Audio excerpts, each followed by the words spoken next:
要提醒会打鼾的朋友要注意喽。高雄医学院的睡眠障碍科医师他们研究发现，睡觉会打鼾的人可能是中风的高危险群，因为如果呼吸中止的时候会让体内这个含氧量会降低，容易会引发高血压、高血脂还有高血糖，可能就会导致中风。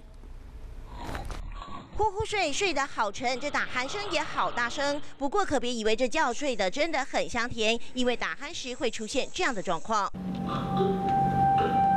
突然，这呼吸就中断了好几秒，一场觉睡下来，这暂停呼吸的状况也就出现了好几次。这可是潜藏在睡眠里的隐形杀手。睡眠呼吸中止症是一个发生在夜间睡眠脑中风的危险因素，所以如果你有三高， 又有严重的阻塞型睡眠呼吸中止症，你不但容易发生脑中风，医生也说，一旦呼吸中止的状况出现越多，对身体的伤害也就越大，因为这会让体内的含氧量降低，进而引发高血压、高血脂、高血糖，也就是糖尿病的病症。即便还没引发这些慢性疾病，打鼾出现睡眠中止，也会造成记忆力减退、精神无法集中的状况。因此，医生就提出建议，睡觉会打鼾的民众，不管是男是女，年纪多大又多小，都该赶紧找医生来治疗。千万别以为这呼呼睡就是睡得好，可能一觉醒来人生就变了调。记者邱志平、张梦雄高雄报道。